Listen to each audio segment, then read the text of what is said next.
Notes from Greenelsh number 169. Do good. This week, my digital art students are working on creating a personal crest, which represents something about themselves. One aspect they must incorporate is something or someone they value. What you value is important to reflect on because it influences your decisions and actions.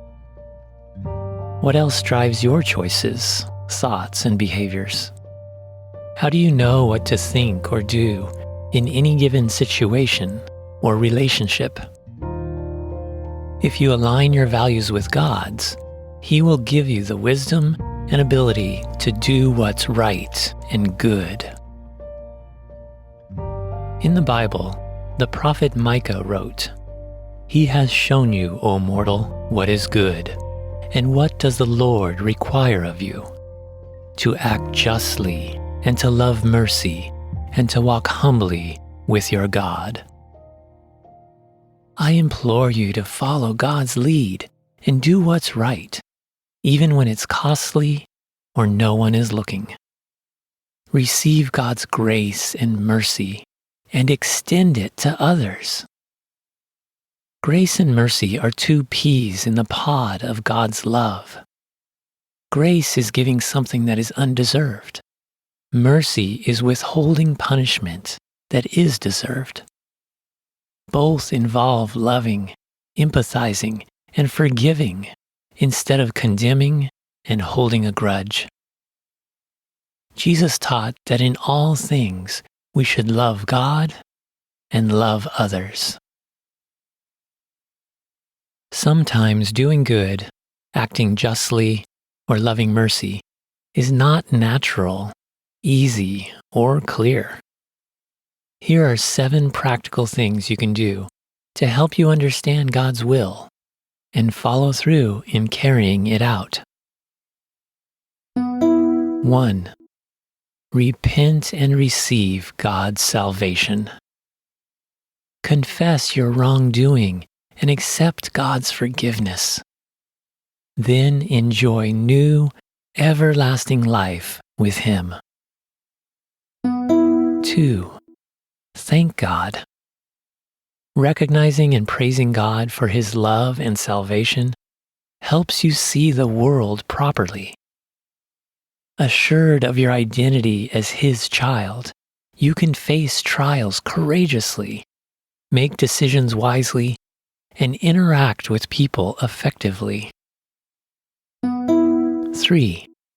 Listen to, trust, and obey God as you pray, rest, study the Bible, share the truth, and humbly depend on Him. In Proverbs it says, "Trust in the Lord with all your heart, and lean not on your own understanding. In all your ways submit to Him, and He will make your paths straight." 4. Serve others. Give of yourself as a living sacrifice. Jesus said, "Greater love has no one than this, to lay down one's life for one's friends." 5. Let God live through you. The Apostle Paul told the believers in Rome, "Therefore I urge you, brothers and sisters, in view of God's mercy, to offer your bodies as a living sacrifice, holy and pleasing to God. This is your true and proper worship. Do not conform to the pattern of this world, but be transformed by the renewing of your mind. Then you will be able to test and approve what God's will is, His good, pleasing, and perfect will." 6. Live up to what you already know. Don't worry about what you don't know. Just take one step in line with what you do know. Then God will reveal the next step. Walk by faith, not by sight. And 7. Seek to save the lost as Jesus leads you. Teach those who listen to the truth you share, and train those who respond. God is calling you not to live for yourself, but rather for Him and the benefit of others. Keep that mission at the forefront of your thoughts, and it will guide you in using your time, talents, treasure, and tasks for lasting good. Being involved in God's ministry of reconciliation not only saves others, but it is one of the most powerful ways He transforms you to become like Jesus, which is your grandest destiny. I encourage you to place your greatest value in knowing and loving God. Then you'll have the wisdom and power to be your best and to do your best good, not for yourself, but for God and others. As you humbly walk with God, acting justly and extending mercy, many times you'll need to put aside what's comfortable, convenient, or common, and carry the cross.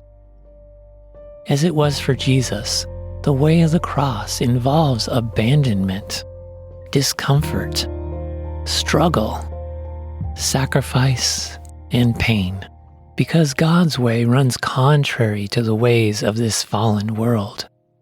Although it can hurt, hardship is healthy. It trains you in holiness and forces you to rely on God, who is always with you. On your quest of grace and justice, sometimes God will tell you exactly what to do or not to do. Other times, you'll have a number of options, but no explicit direction from God. In those cases, you'll need to draw from the principles God has given in the Bible to discern which path to take. At all times, keep a motivation of love, a commitment to truth, and a purpose of joyfully furthering the gospel for God's glory and the blessing of others.